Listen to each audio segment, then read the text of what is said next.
सबसे पहले हम आज क्वेश्चन नंबर फर्स्ट देख लेते हैं। तो आज का हमारा सबसे पहला क्वेश्चन है, इंग्लैंड में सबसे पहले कारखाना जो था डैश द्वारा स्थापित किया गया था। 1760 के दशक में, 1830 के दशक में, 1730 के दशक में, या उपरोक्त में से कोई भी नहीं। आपके पास चार ऑप्शन है और आपको इन चार ऑप्शंस में से करेक्ट आंसर कौन सा है हमारा ये बताना है, ठीक है। तो इंग्लैंड में अगर जब हम सबसे पहले कारखाने की बात करते हैं तो वो 1730 के दशक में लगाया गया था, ठीक है। तो हमारा यहाँ पे आंसर हो जाएगा 1730 का दशक, यानी ऑप्शन नंबर सी, ठीक है। तो नेक्स्ट क्वेश्चन नंबर सेकंड की ओर आ जाते हैं हम। तीव्र गति से बढ़ता हुआ 1840 के दशक तक औद्योगिकरण के पहले चरण में अग्रणी क्षेत्र कौन सा था? वो नौवहन था, खनिज उद्योग था, कपास था, या उपरोक्त में से कोई नहीं। तो अगर आप सभी ने चैप्टर की भी वीडियो देखी होगी और अगर चैप्टर को पढ़ा होगा तो आप सभी को पता होगा कि जो कपास था वो उस टाइम पे सबसे पहले चरण में अग्रणी क्षेत्र था, जो कपास का क्षेत्र था। तो अगेन हमारा क्वेश्चन नंबर 2 का यहाँ पे सी जो है हमारा करेक्ट आंसर होगा, ठीक है। नेक्स्ट क्वेश्चन नंबर थर्ड की ओर आ जाते हैं हम। तो क्वेश्चन नंबर थर्ड है हमारा, कौन सी जाति भारत में काले हिरण की रक्षा के लिए प्रसिद्ध है? कौन सी जाति है जो काले हिरण की रक्षा करती है और उसके लिए वो प्रसिद्ध है? तो बिश्नोई जाति जो है वो काले हिरण के बचाव के लिए, रक्षा के लिए प्रसिद्ध है, ठीक है। तो यहाँ पे ऑप्शन नंबर डी हमारा करेक्ट आंसर होगा। ओके, चलिए नेक्स्ट क्वेश्चन नंबर फोर की ओर आ जाते हैं। क्वेश्चन नंबर फोर है हमारे पास, भारत के ऐसे क्षेत्र का उदाहरण दीजिए जहां पर पर्याप्त मात्रा में वर्षा तो होती है, फिर भी वहां पर वर्षा की जल है, सॉरी वर्षा की जो होती है उसके बावजूद वहां पे जल की कमी है। ऐसा कौन सा क्षेत्र है जहाँ पे पर्याप्त मात्रा में, मतलब जितनी वर्षा होनी चाहिए होती है, उसके बावजूद भी है वहां पे जल की कमी होती है। तो वो कौन सा क्षेत्र है? तो ऑब्वियसली वो मेघालय की राजधानी शिलोंग है, जहाँ पे वर्षा तो बहुत ज्यादा होती है, बट उसके बावजूद पीने के जल की कमी जो है वहां पे बहुत होती है, ठीक है। तो यहाँ पे ऑप्शन नंबर बी हमारा करेक्ट आंसर होगा। Okay, next question number five की ओर आ जाते हैं। ऐसे एक ऐसे समुदाय के लोग जो साधारणतः पहाड़ी हो और जंगली क्षेत्रों में रहते हैं और जिनका बाकी के समाज से अधिक मेलजोल ना हो, वो क्या कहलाते हैं? उनको ऐसी जाति जो मतलब बिल्कुल अलग हो, जंगलों में रहती, खासकर पहाड़ी क्षेत्रों में जंगलों में रहती है और बाकी का जो समाज है उनसे उनका मेलजोल नहीं खाता है, उन वो कौन सी जाति होती है? तो अगर जब हम इस जाति की बात करते हैं तो वो हमारा हो जाता है अनुसूचित जनजाति, जिनका रहन-सहन बिल्कुल अलग होता है बाकी के समाज से, इसलिए इनको अनुसूचित जनजाति कहते हैं। तो यहाँ पे ऑप्शन नंबर ए हमारा करेक्ट आंसर होगा, ठीक है। नेक्स्ट क्वेश्चन नंबर 6 की ओर आ जाते हैं हम। उस प्रक्रिया को क्या कहते हैं जिसमें लोग ग्रामीण क्षेत्रों से शहर की ओर पलायन करते हैं? ये बहुत ही इजी क्वेश्चन है बट ये इंपॉर्टेंट क्वेश्चन भी है। तो यहाँ पे इसका आंसर होगा शहरीकरण। जब लोग गांव से निकलकर शहरों की ओर पलायन करते हैं, शहरों की ओर अपना रुख कर लेते हैं, तो उस प्रक्रिया को शहरीकरण कहा जाता है। ओके, नेक्स्ट क्वेश्चन की ओर आ जाते हैं, क्वेश्चन नंबर 7। यहाँ पे हमारे पास वाक्य दिया गया है और उसको हमें ठीक करके लिखना है भौगोलिक तथ्यों के अनुसार, ठीक है। तो भारत विश्व में दालों के उत्पादन में तीसरा स्थान रखता है। तो यहाँ पे अगर हम गलत चीज की बात करें तो यहाँ पे तीसरा नहीं आएगा, ये जो वर्ड है ये तीसरे की जगह यहाँ पे प्रथम आएगा, ठीक है, प्रथम। तो आप इसकी जगह प्रथम लिखेंगे तो ये लाइन जो है वो हमारी करेक्ट हो जाएगी कि भारत विश्व में दालों के उत्पादन में प्रथम स्थान रखता है, ठीक है। नेक्स्ट क्वेश्चन नंबर 8 की ओर आ जाते हैं हम। क्वेश्चन नंबर 8 है हमारा, जीडीपी क्या है, इसका क्या अर्थ होता है? जीडीपी के बारे में बताना है हमें, ठीक है। तो जब हम जीडीपी की बात करते हैं तो जीडीपी होता है हमारा सकल घरेलू उत्पाद, ठीक है। तो हमारा ऑप्शन नंबर बी सकल घरेलू उत्पाद हमारा करेक्ट आंसर होगा, ठीक है। नेक्स्ट क्वेश्चन नंबर 9 की ओर आ जाते हैं। मुद्रा के आविष्कार से वस्तु विनिमय प्रणाली की किस कठिनाई का सामना जो है उसका समाधान हो गया है? जब मुद्रा का आविष्कार हुआ तो वस्तु विनिमय की जो प्रणाली थी उसकी कौन सी ऐसी समस्या थी जिसका समाधान हो गया था? तो आवश्यकताओं का दोहरा संयोग, इसमें क्या होता था, अगर आप कोई सामान बेचना चाह रहे हैं तो ये जरूरी होता है कि वो जो सामने वाला दूसरा व्यक्ति वो भी उस सामान को लेने में इंटरेस्टेड हो। पर ये जो समस्या होती थी यही होता था कि आवश्यकताओं के दोहरा संयोग, ठीक है। तो नेक्स्ट क्वेश्चन नंबर 10 की ओर आ जाते हैं हम। क्वेश्चन नंबर 10 है हमारे पास, मुद्रा को विनिमय का माध्यम क्यों कहा जाता है? तो आप सभी ने चैप्टर में भी पढ़ा होगा कि जो मुद्रा है वो विनिमय में मध्यस्थता का काम करती है, जिस वजह से इसको विनिमय का माध्यम कहा जाता है, ठीक है। तो ऑप्शन नंबर ए हमारा, क्योंकि विनिमय प्रक्रिया में मध्यस्थता का कार्य करती है, इसलिए मुद्रा को विनिमय का माध्यम माना जाता है, इसलिए ऑप्शन नंबर ए हमारा यहाँ पे करेक्ट आंसर होगा। ओके, नेक्स्ट आ जाते हैं हमारे पास अभिकथन और कारण से रिलेटेड क्वेश्चन है।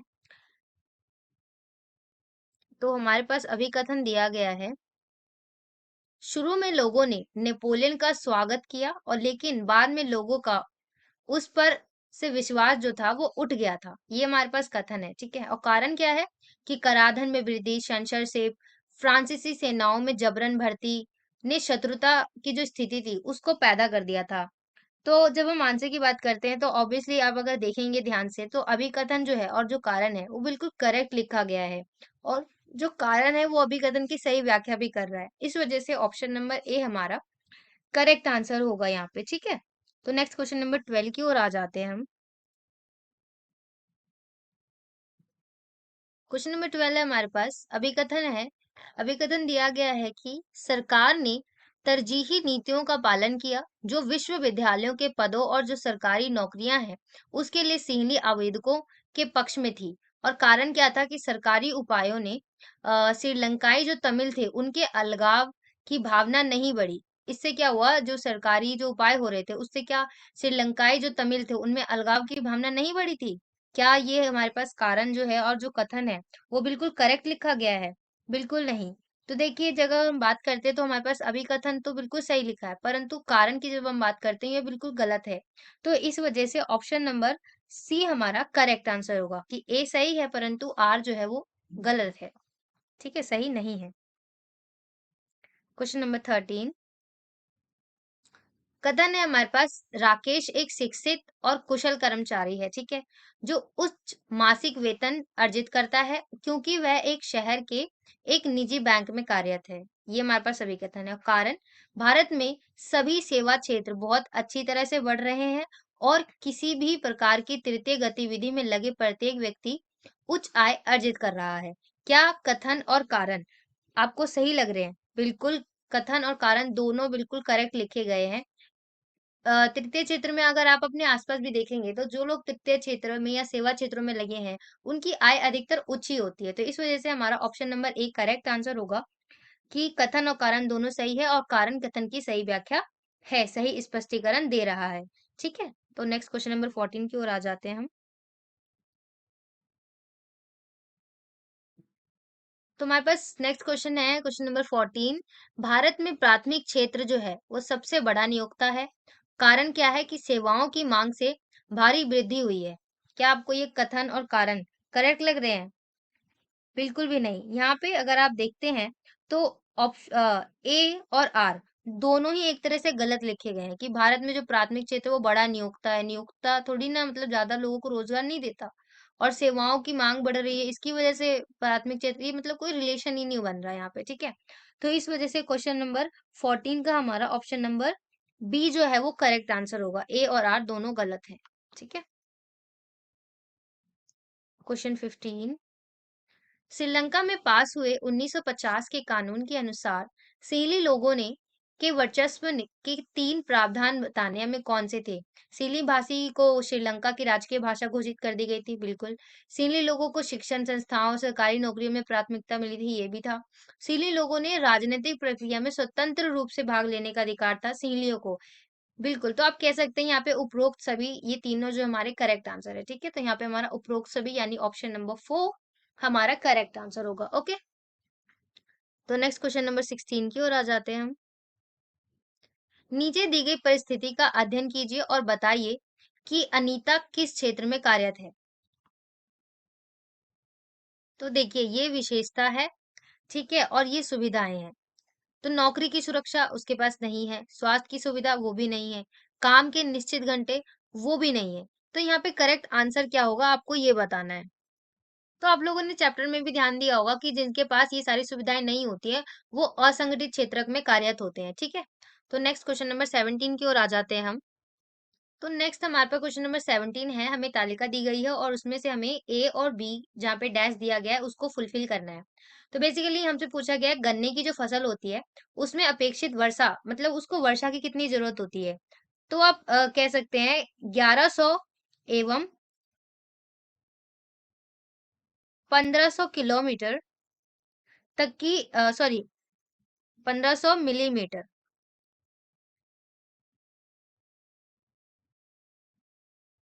1500 मिलीमीटर की जरूरत होती है इसको, ठीक है। और नेक्स्ट हमारे पास बी डैश दिया गया है, इसके लिए इसकी तापमान कितनी जरूरत होती है।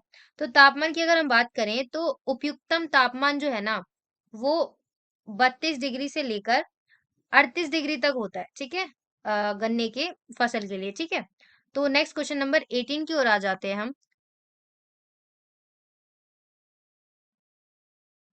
नेक्स्ट क्वेश्चन नंबर 18 में हमें असंगत को छांटना है। इसमें से कौन सा असंगत है। प्राचीन जलोढ़ में जलोढ़ कंकर तथा कैल्शियम कार्बोनेट अधिक बारीक और रेतीली और बार बार नवीकरण नहीं होता है। तो आपको इसको पढ़ के पता चल रहा होगा कि इनमें से कौन सा जो है वो मतलब असंगत है, जो इनके साथ मेल नहीं खाता है, ठीक है। तो आप अगर यहाँ देखेंगे तो यहाँ पे हमें दिया है कंकड़ और कैल्शियम कार्बोनेट और साथ में लिखा हुआ है अधिक बारीक रेतीली भी। तो ये तीनों जो है वो एक पर्टिकुलर मिट्टी के गुण है, परंतु यहाँ पे जो अधिक बारीक और रेतीली, ये वाली जो लाइन है वो गलत है। तो इस वजह से क्वेश्चन नंबर 18 का हमारा option number third incorrect answer होगा, ठीक है। तो असंगत है, इसीलिए ऑप्शन नंबर थर्ड जो है हमारा यहाँ पे करेक्ट आंसर होगा। ओके, नेक्स्ट क्वेश्चन नंबर 19 की ओर आ जाते हैं। तो क्वेश्चन नंबर 19 हमारे पास विकास की धारणता के विशेषताओं का हमें उल्लेख करना है। तो विकास की धारणता बेसिकली वो होती है जिसमें संसाधनों का विवेकपूर्ण उपयोग हो, नवीकरणीय संसाधन का अधिकतम उपयोग हो, वैकल्पिक संसाधन जो है उसको ढूंढने में मदद मिले। तो इस प्रकार आप कह सकते हैं उपरोक्त सभी, ये सभी जो है ये रीजन होते हैं विकास की धारणता के, ठीक है, इंपॉर्टेंस होते हैं। नेक्स्ट क्वेश्चन नंबर 20, महामंदी की शुरुआत कब हुई थी। अगर आप सभी ने चैप्टर पढ़ा होगा तो आपको पता होगा ये जो महामंदी की शुरुआत है वो कब हुई थी। तो जब हम आंसर की बात करते हैं तो महामंदी की शुरुआत 1929, 1929, ये हमारा करेक्ट आंसर होगा। ये शुरू हुई थी महामंदी जो थी, ठीक है। नेक्स्ट सेक्शन हमारा स्टार्ट होता है खंड ख, अति लघु उत्तरीय प्रश्न। इसमें सबसे पहले हमसे पूछा गया है रॉलेट एक्ट एक अन्यायपूर्ण क्यों था। तो बेसिकली अन्यायपूर्ण इसलिए था रॉलेट एक्ट क्योंकि इसमें ना भारत के जो नागरिक थे उनकी आजादी पर प्रहार किया जा रहा था और भारत के सदस्यों की सहमति के बगैर बनाया गया था। इन भारतीयों से सहमति नहीं ली गई थी, ठीक है। और भारतीयों के भारतीय जो नागरिक थे उनके आजादी पर पाबंदी डाल रहा था ये, ठीक है। तो इस वजह से ये जो रॉलेट एक्ट था वो एक अन्यायपूर्ण एक्ट था, ठीक है। क्वेश्चन नंबर नेक्स्ट 22, 1992 से पूर्व विकेंद्रीकरण के स्वरूप का हमें वर्णन करना है। 1992 के पहले जो विकेंद्रीकरण था उसका कैसा स्वरूप था हमें बताना है, ठीक है। तो उस समय क्या था ना, सभी राज्य जो थे उनमें गांव के स्तर पर ग्राम पंचायत होती थी और शहरों में क्या होता था, नगर पालिका होता था, ठीक है। ग्राम पंचायत और शहरों में क्या होता था, नगर पालिका, ओके। जिनमें जिनकी स्थापना हुई थी उस समय, उससे पहले, और उसके साथ ही क्या था कि अ, जो स्थानीय संस्थाएं थी ना उनमें राज्य सरकार के अधीन रखी गई थी। जितने भी स्थानीय संस्थाएं वगैरह थी वो राज्य सरकार के अधीन रखी गई थी, ठीक है। राज्य सरकार के अधीन थी सारी चीजें। विकेंद्री हम 1992 से पूर्व विकेंद्रीकरण की बात कर रहे हैं, ओके। और ये था कि जो स्थानीय संस्थाएं थी ना उनके चुनाव जो थे वो नियमित समय पर नहीं कराए जाते थे। चुनाव जो हुआ करते थे वो नियमित समय पर नहीं होते थे, ठीक है। ये कुछ स्थिति थी विकेंद्रीकरण की 1992 से पहले। अब नेक्स्ट आ जाते हैं क्वेश्चन नंबर 23 की ओर। तो क्वेश्चन नंबर 23 हमारे पास वन्य प्राणी तथा वनस्पति ह्रास के लिए कौन सी तीन मानव क्रियाएं जो है वो उत्तरदायी हैं, इसकी हमें व्याख्या करनी है। ऐसी कौन सी मानव की क्रियाएं हैं जिसकी वजह से वनस्पति का नुकसान होता है। तो सबसे पहले की अगर हम बात करते हैं तो आजादी के बाद क्या हुआ था, कृषि का फैलाव हुआ था, जिसकी वजह से क्या हुआ, रेलवे लाइन बनाई गई थी, कृषि व्यवस्था हुई थी, जिसकी वजह से क्या हो रहा था ना, खनन प्रक्रिया हुई, जिसके कारण क्या हुआ, जो स्थानांतरित कृषि वगैरह हो रही थी वो सब भी बढ़ने लग गए थे, जनसंख्या भी बढ़ रही थी। ये सभी जो रीजन थे, ये बेसिकली रीजन बने थे वन्य प्राणी और जो वनस्पति हाश हैं उनके लिए, अगर हम पहले की बात करते हैं तो, ठीक है। तो अचानक आपने देखा आजादी के बाद क्या हुआ, रेलवे लाइन बिछने लग गई, फसल होने लग गया, स्थानांतरण कृषि, स्थान आंतरण किसी सॉरी स्थानांतरण कृषि हो रही थी, जिसको हम कर्तन दहन प्रणाली भी कहते थे, जिसकी वजह से भी फसलों को बहुत नुकसान हो रहा था, वनों की कटाई हो रही थी, है ना, और खनन किया जा रहा था। ये सभी रीजन थे जो कि मानव द्वारा किए गए थे, जिसकी वजह से वनस्पति को जो है वो नुकसान हुआ था, ठीक है। नेक्स्ट क्वेश्चन नंबर 24 की ओर आ जाते हैं हम। सकल घरेलू उत्पाद जीडीपी किसे कहते हैं? भारत में इसे नापने का कार्य जो है वो कौन सी संगठन द्वारा किया जाता है, आपको बताना है। तो सकल घरेलू उत्पाद बेसिकली वो होता है जिसमें किसी देश के भीतर किसी वर्ष में प्रत्येक क्षेत्र द्वारा उत्पादित जो अंतिम वस्तु होती है, अंतिम वस्तु के अंतिम वस्तु और जो सेवा होती है उन सभी का मूल्य जो होता है, जब इन अंतिम वस्तुएं और जो सेवा होती है उनके मूल्यों को जोड़ दिया जाता है, तो वो जो निकलता है उसको हम कहते हैं सकल घरेलू उत्पाद, जो राशि हमारे पास निकल कर आती है, ठीक है। तो सकल घरेलू उत्पाद बेसिकली किसी देश के भीतर किसी भी एक पर्टिकुलर ईयर में जितने भी क्षेत्र होते हैं, प्राथमिक द्वितीय तृतीय एंड ऑल, उन सभी से रिलेटेड जितना भी लास्ट होता है हमारा अंतिम वस्तु जो होता है या अंतिम सेवा जो होती है उसका जो मूल्य होता है, जब उन सबको जोड़ दिया जाता है तो हमारे पास जो राशि निकल कर आती है वो सकल घरेलू उत्पाद होती है, ठीक है। और इसके नापने के लिए अगर जब हम बात करते हैं तो एक पॉइंट और आप इसमें जोड़ सकते हैं कि उस वर्ष क्षेत्र में कुल उत्पादन की जानकारी प्रदान करता है हमें। मतलब किसी भी देश के अंदर मान लीजिए किसी भी पर्टिकुलर ईयर में जीडीपी को कैलकुलेट किया जाता है, तो हमारे पास वह चीज निकल कर आती है, कुल उत्पादन निकल कर आता है, कुल उत्पादन की पर्टिकुलर उस ईयर में उस क्षेत्र में कितना उत्पादन हुआ, ये चीज जो है वो हमारे पास उसकी जानकारी हमारे पास आती है, ठीक है। और जब हम कौन से संगठन के पास इसको नापने की बात है, तो इसके मापन का कार्य जो है वो केंद्र सरकार करती है, ओके, केंद्र सरकार। तो जीडीपी को कैलकुलेट करने का कार्य जो है केंद्र सरकार और राज्य सरकार भी करती है, दोनों ही करते हैं, ठीक है, केंद्र सरकार भी और राज्य सरकार भी, ठीक है। तो नेक्स्ट हम आ जाते हैं खंड ग की ओर। क्वेश्चन नंबर 25, भारत में तृतीय क्षेत्र को इतना महत्वपूर्ण बनाने के लिए उत्तरदायी हमें किन्हीं तीन कारकों को बताने हैं। ऐसे कौन से तीन कारक हैं जिसने तृतीय क्षेत्र या सेवा क्षेत्र को बढ़ाने में महत्वपूर्ण भूमिका निभाई है? तो पहले रीजन की जब हम बात करते हैं तो जो अनेक सेवा है जैसे कि अस्पताल, शैक्षिक संस्थाएं, डाक एवं तार, रक्षा, परिवहन, ये सभी जो चीजें हैं इनकी आवश्यकता जो है, और कृषि है एवं उसके उद्योग जो है उनका विकास हुआ है, जिसके कारण क्या हुआ, अनेक सेवाओं की आवश्यकता होती है। तो जैसे-जैसे धीरे-धीरे कृषि का विकास होगा, सड़कों उद्योगों का विकास होगा, तो उनको परिवहन के लिए रास्ते चाहिए होंगे, अच्छे हॉस्पिटल चाहिए होंगे, लोगों की आय बढ़ेगी तो उनको अन्य सुविधाएँ चाहिए होंगी, अच्छे स्कूल चाहिए होंगे। ये सभी चीज़ें क्या है, एक रीज़न बन जाती है तृतीय क्षेत्र को बढ़ावा देने का, ठीक है। और दूसरे रीज़न की अगर हम बात करते हैं, तो जैसे-जैसे लोगों की आय बढ़ती है, मैंने बताया आय बढ़ना भी एक बहुत इम्पोर्टेंट कारण है, तृतीय क्षेत्र का बढ़ना। तो कुछ लोग क्या करते हैं, अन्य सेवाओं की माँग करना शुरू करते हैं, जिसकी वजह से भी तृतीय क्षेत्र जो है, वो बढ़ने शुरू करते हैं, ठीक है? और कुछ नई सेवाएँ जैसे कि संचार हो गया, बहुत इम्पोर्टेंट है। संचार एवं टेक्नोलॉजी जो है, इनसे आधारित सेवाएँ भी बढ़-चढ़ कर आती हैं, लोग ट्रैवल करते हैं, संचार सुविधाएँ अपनाते हैं, तो ऐसे कई रीज़न हैं। पहला रीज़न यही था कि कृषि का बढ़ावा मिला, उद्योगों को बढ़ावा मिला, जिसके साथ-साथ अन्य सेवाओं की आवश्यकता हुई हमें, ठीक है? और लोगों की आय बढ़ी, तो लोग अन्य चीज़ों की माँग करते हैं, और जैसे जैसे संचार, टेक्नोलॉजी ये सब बढ़ा, इसकी वजह से भी जो है, तृतीय क्षेत्र आईटी सेक्टर जो बहुत बढ़ा। टेक्नोलॉजी जैसे-जैसे हमारे पास नई-नई आई, है ना? संचार जैसे-जैसे बढ़ा, ठीक है? नेक्स्ट क्वेश्चन नंबर 26 है हमारे पास, संघवाद की किन्हीं 3 बुराइयों के बारे में बताना है हमें। यहाँ पे हमें संघवाद की बुराई की बात करनी है हमें। तो पहले अगर हम बुराई की बात करें तो इसमें क्या होता है, केंद्र सरकार ही अधिक शक्तिशाली होती है। केंद्र सरकार का अधिक शक्तिशाली होना। और दूसरा बुराई आप ये बता सकते हैं कि संविधान संशोधन जो है उसका अधिकार भी केवल केंद्र सरकार को ही होता है। ठीक है, और तीसरा आप ये बुराई बता सकते हैं कि संसद को अधिक अधिकार होता है इसमें इसमें संसद के पास जो है वो अधिक अधिकार होता है।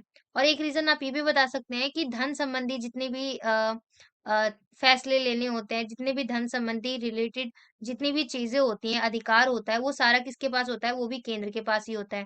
तो ये जो है वो संघवाद की बुराइयां हैं, जिससे क्या होता है, केंद्र सरकार को ज्यादा बढ़ावा मिल जाता है। ठीक है, नेक्स्ट क्वेश्चन नंबर 27।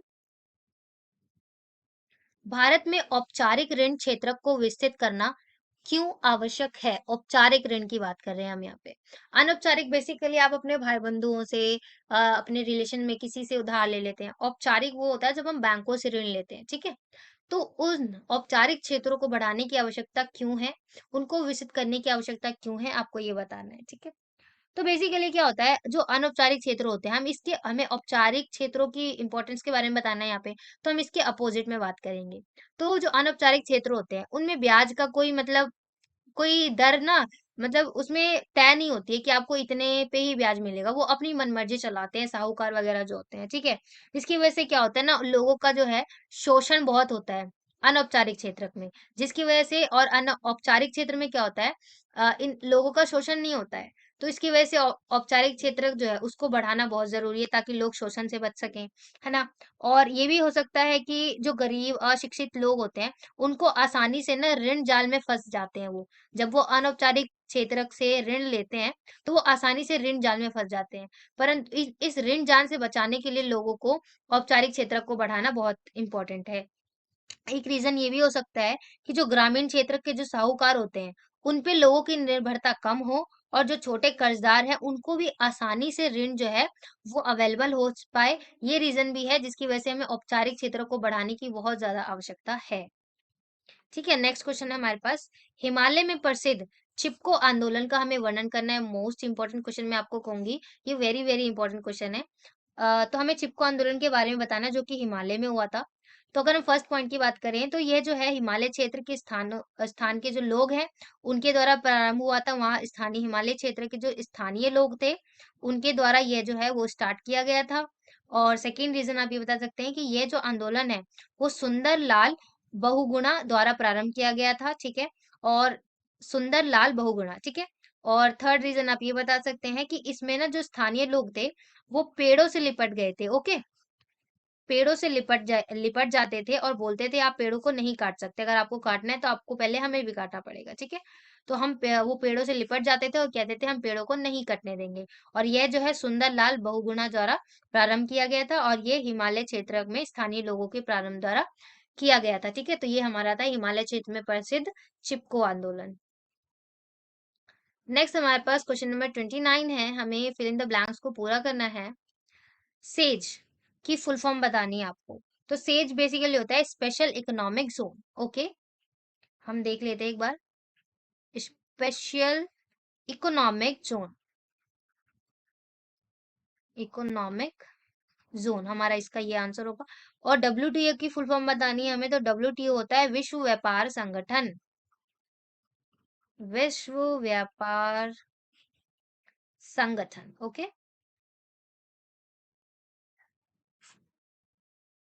विश्व व्यापार संगठन। और वह कंपनी जो एक से अधिक देशों में उत्पादन पर नियंत्रण रखती है वह डैश कहलाती है। तो उनको हम कहते हैं एमएनसीज। एमएनसीज या बहुराष्ट्रीय कंपनियां भी आप कह सकते हैं। ओके,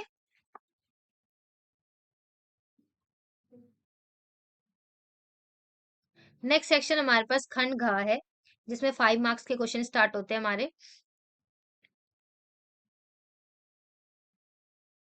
तो क्वेश्चन नंबर 30 है हमारे पास, मुद्रण क्रांति और उसका असर का वर्णन करना है हमें। ठीक है, तो जब हम मुद्रण क्रांति की बात करते हैं तो आप सभी को पता होगा जब तक मुद्रण क्रांति नहीं आई थी तब तक जो जनता थी वो एक तरह से श्रोता थी, वो केवल सुना करती थी। परंतु जैसे ही मुद्रण क्रांति आता है, तो होता क्या है, एक तरह से मुद्रण यानी छपाई, उसमें क्रांति सी आ जाती है, जिसकी वजह से क्या होता है ना, किताबों की कीमतें जो हैं वो कम हो जाती हैं, सबको अवेलेबल होने लग जाती है किताबें। इसकी वजह से कीमतें कम होती हैं, इसकी वजह से क्या होता है, नया पाठक वर्ग जो है एक नया रूप ले लेता है, नया पाठक वर्ग यानी पढ़ने वाले जो लोग होते हैं। पहले केवल क्योंकि श्रोता वर्ग होते थे, केवल सुना करते थे, परंतु किताबों की कीमतें कम होने की वजह से, सब तक उसकी पहुंच होने की वजह से नया पाठक वर्ग जो है वो जन्म लेता है, ठीक है। तो हमें मुद्रण क्रांति जो है उसका असर का वर्णन करना है। तो बेसिकली मेन असर तो यही पड़ा था, राइट। और अगर हम और असर की बात करते हैं, तो आप ये बता सकते हैं कि जो बाजार था उसमें किताबें जो थी, बाजार में पूरी तरह से ना किताबें ही किताबें आ गई थी, इतनी सारी किताबें आ गई थी, जिसकी वजह से पाठक वर्ग जो था वो अस्तित्व में आया था, ठीक है। पाठक वर्ग ने अस्तित्व में आया, ठीक है। बहुत ज्यादा बढ़ने लगे पाठक वर्ग, ठीक है। और आप ये भी बता सकते हैं कि कैसे जो मुद्रण क्रांति है उसके कारण जो पहले जनता जो थी वो श्रोता थी, वो अब श्रोता ना रहकर केवल पाठक में बदल गई है। श्रोता जो लोग थे वो पाठक में बदल गए हैं, ओके। और आप ये भी बता सकते हैं कि जैसे अब किताबें जो हैं वो समाज के व्यापक तबकों तक पहुंच पा रही थी। जितने भी तबक थे, जितने भी तबके हुआ करते थे, जितने भी समाज में जितने भी लोग हुआ करते थे, चाहे वो अमीर हो, अमीर से अमीर चाहे कितना हो, चाहे वो किसी भी वर्ग से आता हो, सभी तक जो थी पुस्तकों की जो पहुंच जो थी वो बन गई थी। जिसकी वजह से क्या हो रहा था, ये सारी चीजें जो थी, जो छपाई का असर थी, नया पाठक वर्ग जन्म लिया, श्रोता जो थे वो पाठक वर्ग में बदल गए, हर तबक के पास जो थे वो किताबें पहुंचने लग गई थी, राइट। तो ये जो था वो मुद्रण क्रांति का असर था, ठीक है। नेक्स्ट हम देखते हैं क्वेश्चन नंबर 31। अतिरिक्त रोजगार का सृजन कैसे हो। हमें बताना है कि अगर आपको एक्स्ट्रा रोजगार लागू करना है, एक्स्ट्रा रोजगार लोगों के लिए लाना है, तो उसका सृजन कैसे होगा, ऐसे कौन कौन से उपाय हैं। तो अगर जब हम फर्स्ट पॉइंट की बात करते हैं, तो आप दो तरीकों से इसके बता सकते हैं। पहला आप बता सकते हैं छोटी अवधि के लिए, ठीक है। और दूसरे में आप बता सकते हैं अ, दीर्घ अवधि के लिए, मतलब अगर तुरंत रोजगार चाहिए तो कौन से उपाय अपनाने चाहिए, और अगर लंबे समय तक रोजगार अवेलेबल रहे उसके लिए कौन से उपाय करने चाहिए। ठीक है, तो जब हम छोटी अवधि के लिए बात करते हैं, तो जैसे कि महात्मा गांधी राष्ट्रीय रोजगार योजना है, जो कि 2005 में बनी थी, ओके। ऐसी योजनाएं जो है वो छोटी अवधि के लिए लाभदायक शुरू हो सकती हैं। और इस योजना के अंतर्गत क्या था कि 100 लोगों को ना, 100 दिनों तक उनको रोजगार की गारंटी दी जाएगी, ठीक है। और अगर रोजगार उनको 100 दिनों तक अवेलेबल नहीं हो पाता है, तो बेरोजगारी भत्ता भी दिया जाएगा, ठीक है। और ये भी बता सकते हैं कि जैसे गरीब होते हैं, उनमें भी जो अति गरीब लोग होते हैं, उनको रोजगार प्रदान होगा। इससे जो महात्मा गांधी राष्ट्रीय योजना है, ठीक है। इससे क्या होगा, जो आर्थिक गतिविधियां हैं, उसके जो क्षेत्रक है, उसमें जितने भी वर्गीकृत करने के अन्य तरीके भी हो सकते हैं। मतलब केवल महात्मा गांधी राष्ट्रीय रोजगार नियम ही नहीं, इनके अलावा भी कई रोजगार योजना हो सकते हैं, जो छोटी अवधि के लिए लाभदायक हो सकते हैं। परंतु जब बात आती है दीर्घकालीन के लिए, तो आप कर सकते हैं, जैसे कृषि सुधार में कृषि की जो सुविधा है उसमें सुधार करें, है ना। कृषि सुविधा में सुधार हो, और जो स्तरीय पर कृषि ऋण ऋण मिलता है लोगों को, जो किसान होते हैं खासकर उनको ऋण लेने में मुश्किल आती है। तो अगर उनको ऋण लेने में ऋण अवेलेबल करवाने में हेल्प की जाएगी, तो किसान क्या होंगे, वो भी इजीली ऋण ले पाएंगे और अच्छे से अच्छे फसल उगा पाएंगे, ओके। और ये भी बता सकते हैं कि जो आर्थिक ग्रामीण क्षेत्र है उसमें उद्योगों की स्थापना हो। ग्रामीण क्षेत्रों में क्या होता है ना, उद्योग बहुत कम होते हैं, ठीक है। तो अगर ग्रामीण क्षेत्र में आप उद्योगों को स्थापित करेंगे, तो लंबे समय तक लोगों को जो है रोजगार अवेलेबल हो सकता है, ठीक है। और विद्यालय और कॉलेज की स्थापना की जाए। अगर आपने कभी गांव में या ग्रामीण क्षेत्र के इलाके में विजिट किया होगा, तो आपने देखा होगा वहां पे उतने अच्छे क्वालिटी के स्कूल नहीं होते, जो खासकर जो बिल्कुल एक गांव का इलाका होता है वहां पे, ठीक है। तो अगर वहां पे अच्छी अच्छी अस्पताल की सुविधाएं दी जाएंगी, स्कूल बनाए जाएंगे, ठीक है, स्कूल बनवाए जाए, अस्पताल बनाए जाए, तो उससे क्या होगा, उससे मतलब डॉक्टरों की आवश्यकता होगी, अम, कर्मचारियों की आवश्यकता होगी, ठीक है। चाहे वो गरीब या अनपढ़ ही क्यों ना हो, उसको भी रोजगार मिलेगा, साफ सफाई एंड ऑल, है ना। तो स्कूल और अस्पताल बनवाना ये बहुत अच्छा दीर्घकालीन उपाय हो सकता है, जिससे रोजगार बढ़ सकता है। और ये भी हो सकता है कि स्वास्थ्य सुविधाएं जो है उसको जब बेहतर करेंगे, तो लोग उनका स्वास्थ्य अच्छा होगा, तो वो और अपना खुद का काम भी शुरू कर पाएंगे, राइट। तो यही सब चीजें जो हैं वो ध्यान में रखी जा सकती है दीर्घकालीन रोजगार के लिए, ठीक है। नेक्स्ट हमारे पास क्वेश्चन नंबर 32 है। शुद्ध बोए गए क्षेत्र को तथा कुल बोए गए क्षेत्र में क्या अंतर होता है? अगर आपने चैप्टर की वीडियो देखी होगी तो आपको मैंने बहुत अच्छे से समझाया था कि शुद्ध बोया गया क्षेत्र और कुल बोया गया क्षेत्र क्या होता है। तो एक बार हम फिर से इसके आंसर को देख लेते हैं। तो जब हम शुद्ध बोए गए क्षेत्र की बात करते हैं तो इसमें वह क्षेत्र आता है जिसमें हमें कुल ज्ञात क्षेत्रफल का वह भाग जो कृषि के लिए उपयोगी है। मान लीजिए आपके पास इतना जमीन है, तो इस पूरे जमीन में से कितना भाग जो है आपके लिए खेती के लिए उपयोगी है, तो ये जो होगा ये इसको चीज़ को हम कहते हैं शुद्ध बोया गया क्षेत्र, ठीक है? और इसमें क्या होता है भारत जो है उसमें कुल क्षेत्रफल का लगभग आधा भूभाग जो है वो बोया गया क्षेत्र में है, ठीक है? और गणना इसमें क्या होती है वर्ष में एक फसल के आधार पर होती है। और जब हम शुद्ध बोए गए क्षेत्र की बात करते हैं तो पूरे वर्ष में किसी एक फसल के अनुसार जो है इसकी गणना की जाती है। और भारत की जब हम बात करते हैं तो हमारे पास भारत में जितना भी जमीन है उसका 50% आधा जो है वो शुद्ध बोए गए क्षेत्र में आता है। ओके। और जब हम कुल बोए गए क्षेत्र की बात करते हैं, तो कुल बोया गया क्षेत्र वह क्षेत्र होता है जिसमें कृषि अवधि में एक से अधिक फसलें बोई जाती हैं। और कुल बोया गया क्षेत्र जो है वो भारत में शुद्ध बोए गए क्षेत्र से बहुत अधिक है। मतलब देखिए इसमें क्या होता है ना, शुद्ध बोए गए क्षेत्र में क्या होता है किसी एक फसल के अकॉर्डिंग ही गणना की जाती है। परंतु कुल बोए गए क्षेत्र में क्या होता है, कृषि की अवधि जितनी होती है उस अवधि में जितने भी फसल उगे हैं, एक से अधिक फसल भी हो सकते हैं, उसके आधार पर शुद्ध बोए गए सॉरी कुल बोए गए क्षेत्र में गणना की जाती है, ठीक है? और जब हम कुल बोए गए क्षेत्र की बात करते हैं, तो ये जो है वो शुद्ध बोए गए क्षेत्र से कहीं ज़्यादा अधिक है, ओके? और इसकी गणना जैसा कि मैंने अभी बताया वर्ष में 1 से अधिक फसलों के बोए जाने के आधार पर होता है, ओके? आई होप कि आपको क्लियर होगा। इसमें केवल एक फसल के अनुसार होता है, कुल बोए गए क्षेत्र में पूरे वर्ष में जितने भी फसल उगाए गए उसके अनुसार होता है। और शुद्ध बोया गया क्षेत्र जो है भारत में वो 50% है। और कुल बोया गया क्षेत्र जो है वो शुद्ध बोए गए क्षेत्र से कहीं ज्यादा है। ओके। तो नेक्स्ट हम आ जाते हैं क्वेश्चन नंबर 33। लोकतंत्र में नियंत्रण और संतुलन की व्यवस्था से आप क्या समझते हैं? मोस्ट इंपॉर्टेंट क्वेश्चन कि लोकतंत्र जो है उसमें नियंत्रण और संतुलन की व्यवस्था क्या होती है, ठीक है? तो जब हम लोकतंत्र में सरकार जो होता है उसमें विभिन्न अंग होते हैं जैसे कि विधायिका, कार्यपालिका, न्यायपालिका, ठीक है? इनके बीच क्या होता है सत्ता की साझेदारी होती है, ठीक है? सत्ता की साझेदारी होती है किनके बीच में, विधायिका, कार्यपालिका, न्यायपालिका, ओके। और इनके साथ क्या होता है सरकार के जो विभिन्न अंग होते हैं वो एक ही स्तर पर रहकर जो है वो कार्य करते हैं, ओके। मतलब सरकार के जितने भी अंग है विधायिका, कार्यपालिका, न्यायपालिका वो क्या करते हैं एक ही स्तर पर रहते हैं और अपनी अपनी शक्तियों का उपयोग करते हैं, ओके। और ये भी होता है कि जो कोई भी एक अंग है वो, और इसमें क्या होता है हर एक अंग जो है वो दूसरे अंग पर जो है वो नियंत्रण रखता है। कोई भी एक अंग सत्ता का असीमित उपयोग नहीं कर सकता है। तो ये एक तरह से संतुलन सा बन जाता है कि कोई भी अपनी मनमानी नहीं कर सकता। एक अंग दूसरे पे नजर रखता है, अंकुश रखता है। अगर दूसरे ने कोई गलती करी है तो तीसरा जो है वो उसको बताएगा कि आपकी ये गलती है। और इससे क्या होता है जो विभिन्न संस्थाएं हैं ना उनके बीच में सत्ता का संतुलन बन जाता है ना? सत्ता का संतुलन बन जाता है। और इसी की वजह से आप उदाहरण के लिए कह सकते हैं कि जो मंत्री विधायिका है उसके प्रति उत्तरदायी होता है।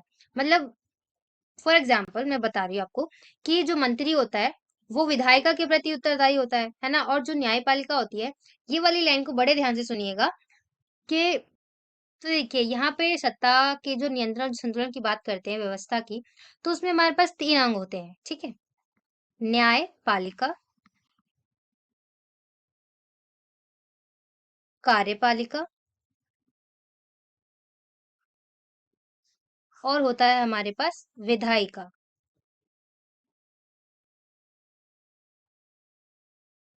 ठीक है? तो आप बड़े ध्यान से सुनिएगा इस लाइन को। बेसिकली नियंत्रण और संतुलन का क्या मतलब है यहाँ पे? तो जो न्यायपालिका होती है, ठीक है? इसकी नियुक्ति कौन करता है? कार्यपालिका करती है, ओके। परंतु जो न्यायपालिका है ना, वो विधायिका और कार्यपालिका इन दोनों पर जो है अंकुश रखती है।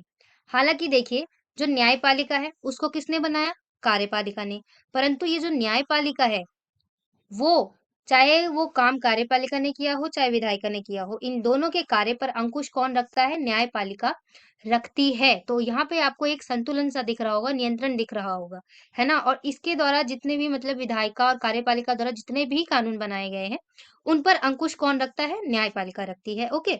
और इसी वजह से क्या होता है, इसी व्यवस्था को हम कहते हैं नियंत्रण और संतुलन की व्यवस्था। आई होप कि आपको ये क्वेश्चन भी क्लियर हुआ होगा। ओके, तो चलिए नेक्स्ट क्वेश्चन हमारे पास खंड डा है, केस आधारित प्रश्न की ओर आ जाते हैं हम। अगेन हम सबसे पहले क्वेश्चन को देखेंगे। ये अभी हम शायद थोड़ी देर पहले भी डिस्कस कर चुके हैं, उसी से रिलेटेड पैराग्राफ है हमारे पास कि किताबों की कीमतें कैसे गिरी, पढ़ने की एक नई संस्कृति किस प्रकार अस्तित्व में आई, विश्लेषण कीजिए। और नेक्स्ट क्वेश्चन क्या है कि अगर पहले की जनता जो थी वो श्रोता थी, तो हम कह सकते हैं कि अब पाठक वर्ग जो है वो अस्तित्व में आ गया था। इस कथन की हमें भी विश्लेषण करना है, ठीक है। तो देखिए, हम सबसे पहले आपको मैं पैराग्राफ के थ्रू समझाती हूँ। देखिए, छापे खाने के आने की वजह से क्या हुआ, एक नया पाठक वर्ग पैदा हुआ। छपाई से क्या हुआ, किताबों की कीमतें जो थी वो गिरने लग गई, क्योंकि किताबें बहुत इजीली छप जाती थी। किताबों की हर प्रति के उत्पादन में जो वक्त था और जो श्रम लगता था वो कम हो गया था, और जो बड़ी तादाद थी उसमें प्रतियां छपने लग गई थी, बहुत ज्यादा मात्रा में प्रतियां छपने लग गई थी। बाजार जो था वो कीमतों से भरा पड़ा था, और जो पहले की जनता श्रोता थी वो अब पढ़ने लग गई थी। अब तक क्या था कि जो मौखिक संसार है वो वो जीते थे, वे धार्मिक किताबों के वाचन सुनते थे, गाते थे, है ना। परंतु छपाई की वजह से क्या हुआ, समूह में दास्तान सुनते थे को, ठीक है। परंतु छपाई की क्रांति के पहले ना केवल किताबें महंगी होती थी, बल्कि उन्हें पर्याप्त मात्रा में छापना भी असंभव होता था। लेकिन जैसे कि किताबें जो समाज में आती है, पहुंच होती है, तो पहले की जो जनता थी वो श्रोता, और अब पाठक वर्ग जो है अस्तित्व में आया। तो आप अपने आंसर को कुछ इस प्रकार से लिख सकते हैं कि किताबों की कीमतें कैसे गिरी। आप ऐसे बता सकते हैं कि छपाई की क्रांति आने से पहले क्या था, किताबें जो थी वो बहुत महंगी छपती थी, और इतनी मात्रा में भी नहीं छपती थी जितनी एक बार में लोगों की डिमांड रहती थी।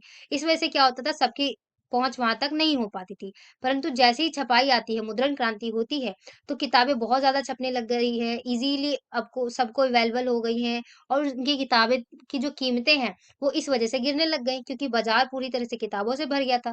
तो ये रीजन है किताबों की कीमतें गिरने का। और सेकंड क्वेश्चन की बात करते हैं, तो इसमें आप ये बता सकते हैं कि पढ़ने की जो एक नई संस्कृति किस प्रकार अस्तित्व में है। पहले क्या होता था, लोग केवल सुना करते थे, गाते थे, वाचन को दूसरों के थ्रू सुनते थे। किसी ने एक किताब ली तो वो सबको पढ़ के सुना रहा है ना। तो ये चीज होती थी, परंतु अब किताबों की पहुंच सब तक हो गई थी। इस वजह से क्या हो रहा था, सब खरीद सकते थे किताबों को, क्योंकि सस्ती भी थी। तो इस वजह से लोगों के अंदर पढ़ने का भी जुनून आया। तो इस वजह से नई जो श्रोता जो वर्ग था वो अब पाठक वर्ग में बदल गया। इस वजह से पढ़ने की एक नई संस्कृति जो थी वो अस्तित्व में आई। आप ऐसे बता सकते हैं। और आप ऐसे लिख सकते हैं कि अगर पहले की जनता श्रोता थी तो कह सकते हैं ये अगेन वही वही चीज है यहाँ पे भी, कि पहले क्यों लोग सुना करते थे केवल एंड ऑल, एंड अब कैसे कैसे नया पाठक वर्ग जो है वो अस्तित्व में आया। ओके, आई होप कि आपको ये भी क्लियर हुआ होगा। तो चलिए नेक्स्ट क्वेश्चन नंबर 35 की ओर आ जाते हैं। हमें बताना है पर्यटन के महत्व को स्पष्ट कीजिए। तो आपको तो आंसर पैराग्राफ के अकॉर्डिंग लिखना है, परंतु मैं आपको ऐसे समझा देती हूँ कि पर्यटन का महत्व को स्पष्ट आप ऐसे कर सकते हैं कि कैसे ये दिन ब दिन बढ़ते जा रहा है। इसमें कई लोगों को जो है वो रोजगार अवेलेबल कराया है। अगर आप पैराग्राफ में भी देखेंगे तो देखेंगे 150 लाख से भी अधिक लोग जो है वो पर्यटन उद्योग में प्रत्यक्ष रूप से संलग्न है, उनके पास रोजगार है, पर्यटन से रिलेटेड जितनी भी चीजें होती है उनमें 150 लाख से भी अधिक लोग, ठीक है। और धीरे धीरे पर्यटन बढ़ रहा है, लोगों की आय जैसे जैसे बढ़ती है तो लोग डिमांड करते हैं, राइट। तो ये सारी चीजों की वजह से क्या हो रहा है, पर्यटन बढ़ रहा है। इसकी वजह से क्या होगा, देश की जो जीडीपी है उसमें भी सुधार होगा। जीडीपी में, देश की जीडीपी में पर्यटन उद्योग का जो बहुत बड़ा योगदान होता है। ये सारे महत्व जो है वो पर्यटन उद्योग के हैं। ओके, नेक्स्ट विरासत पर्यटन का हमें कोई दो उदाहरण करना है। विरासत पर्यटन बेसिकली वो होता है जो आपको विरासत से रिलेटेड सारी चीजें बताती हूँ, मतलब जो हमारे पहले की विरासत हुआ करते थे, जहां से वो चीज हमें मिली है, उन लोगों के बारे में बता रहे हैं, उन स्थान के बारे में बता रहे हैं। तो वो स्थान या वो लोग जो होते हैं वो विरासत पर्यटन होता है, ठीक है। जैसे कि अगर आप ताजमहल की बात कर ले, कुतुब मीनार की बात कर ले, ये सारी चीजें हमें विरासत में ही तो मिली है। तो इन सबको हम बेसिकली विरासत पर्यटन कहते हैं। ओके, तो आप विरासत पर्यटन के उदाहरण में कुछ भी लिख सकते हैं, ताजमहल, लाल किला, है ना।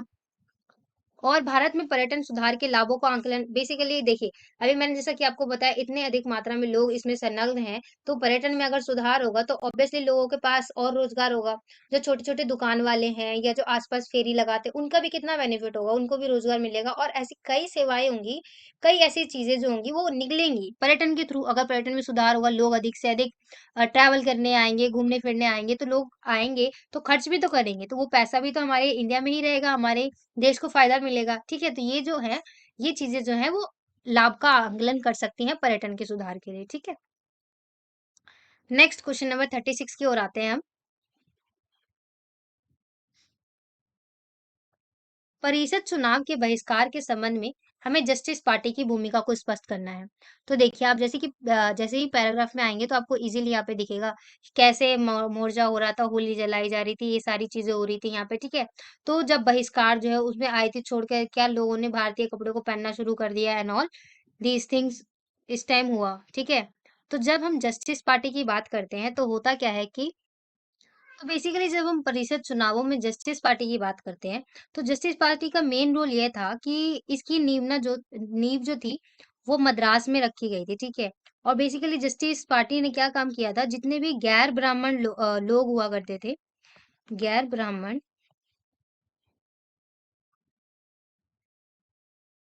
जितने भी गैर ब्राह्मण लोग होते थे उनका प्रतिनिधित्व किया इस जस्टिस पार्टी ने। और इस संगठन ने क्या किया, स्थापित करने की कई प्रयास की जो परिणति थी उसके चिन्हित थे। इसमें बेसिकली क्या होता था, अधिकार अधिकतर ही बेसिकली जो ब्राह्मण लोग हुआ करते थे उनको मिलते थे। परंतु जैसे ही जस्टिस पार्टी ने अस्तित्व में आई तो उसने क्या किया, जितने भी गैर ब्राह्मण लोग थे ना उनको भी वो अधिकार दिए गए जो ब्राह्मणों को दिया जाता था। जैसे कि वो जो गैर ब्राह्मण थे वो ब्राह्मण नहीं बन सकते थे, किसी मंदिर में जाके पंडित नहीं बन सकते थे। परंतु जस्टिस पार्टी ने बोला कि अगर जिसके पास सारा ज्ञान है, पंडित की जो पढ़ाई होती है वो पढ़ा लिखा है कोई, और उसने सारे ज्ञान को प्राप्त कर रखा है, तो वो भी किसी भी मंदिर का जो है वो पंडित जो है वो बन सकता है। जरूरी नहीं है कि वो ब्राह्मण ही होना चाहिए। ठीक है, तो ये बेसिकली जस्टिस पार्टी ने बोला था। ठीक है, तो ये जो प्रतिनिधित्व परिषद जो चुनाव था जो कि मद्रास में था उसके बहिष्कार के लिए जस्टिस पार्टी ने की महत्वपूर्ण भूमिका मानी जाती है। ठीक है, और जब हम क्वेश्चन नंबर सेकंड, आर्थिक मोर्चे पर जब असहयोग आंदोलन का असर नाटकीय क्यों रहा, वो आपको मैं पैराग्राफ के थ्रू समझाती हूँ। देखिए, यहाँ पे साफ-साफ लिखा है कि जो विदेशी सामान था उसका बहिष्कार किया गया था।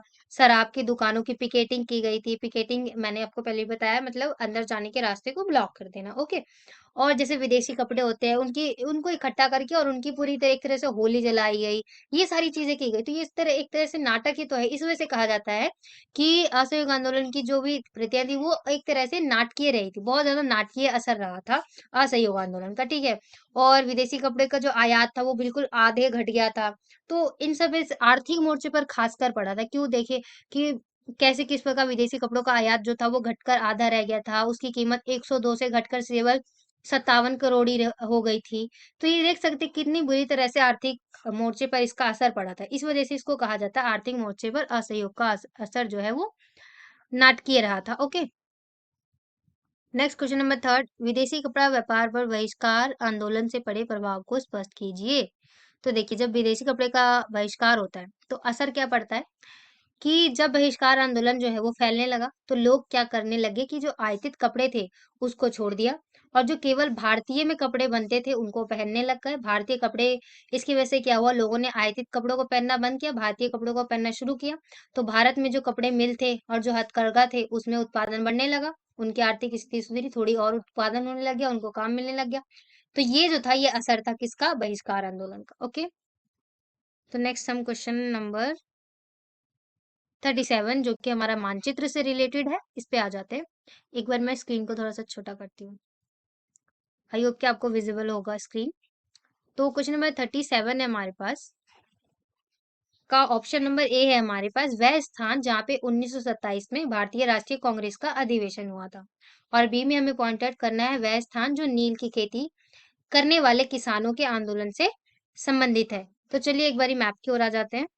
पहला हमें बताना है जहाँ पे राष्ट्रीय कांग्रेस अधिवेशन हुआ था 1927 में, और दूसरा हमें बताना है जो नील की खेती से संबंधित है। ओके, तो ये रहा हमारा मैप। तो चलिए मैप में लोकेट करते हैं। तो 1927 में राष्ट्रीय कांग्रेस अधिवेशन जो है ना वो उस टाइम मद्रास में हुआ था जो कि तमिलनाडु में है। यहाँ पे है इसकी लोकेशन, तो मद्रास। ओके, तो ऑप्शन नंबर ए का हमारा आंसर होगा ये मद्रास। और बी था हमारे पास जो नील की खेती से रिलेटेड है। तो आप सभी को पता होगा कि नील की खेती का से रिलेटेड जो आंदोलन था वो कहाँ पे हुआ था, बिहार के चंपारण डिस्ट्रिक्ट में। ठीक है, तो ये देखिए, ये हमारा झारखंड है, इसी के जस्ट ऊपर ये हमारा बिहार है। तो बिहार में कुछ यहाँ पे जो लोकेशन है ना, वो हमारी आ जाती है चंपारण की, ठीक है, जो कि हमारे ऑप्शन नंबर बी का रिलेटेड आंसर है, चंपारण, जो किससे रिलेटेड है, नील की खेती से रिलेटेड है। ओके, आपको आई होप कि क्लियर होगा। तो नेक्स्ट हमारे पास क्या क्वेश्चन है, देख लेते हैं एक बारी। अब हमें बताना है, रावत भाटा आणविक ऊर्जा संयंत्र, मुर्शिदाबाद रेशमबाद वस्त्र केंद्र और भाखड़ा नांगलबाद। तो रावत भाटा आणविक ऊर्जा संयंत्र जो है वो आपको तो रावत भाटा ऊर्जा संयंत्र जो है वो आपको राजस्थान में मिलेगा। कुछ ये लोकेशन है इसकी, ठीक है, रावत भाटा। ओके, आपको यहाँ पे लोकेट करना है। ये हमारा फर्स्ट ऑप्शन है। सेकंड क्या है हमारे पास, एक बार फिर से क्वेश्चन को देखते हैं। सेकंड नाम है मुर्शिदाबाद रेशम वस्त्र। तो मुर्शिदाबाद जो है उसकी लोकेशन कुछ यहाँ पर है, पश्चिम बंगाल में। ओके, मुर्शिदाबाद, ये हमारा सेकंड आंसर हो गया। और थर्ड आई गेस हमें भाखड़ा नांगलबाद को लोकेट करना है। यस, तो भाखड़ा नांगल बांध जो है, तो भाखड़ा नांगल बांध जो है वो हिमाचल प्रदेश में है। उसकी कुछ लोकेशन जो है कुछ यहाँ पे है, ठीक है, भाखड़ा नांगल बांध। ओके,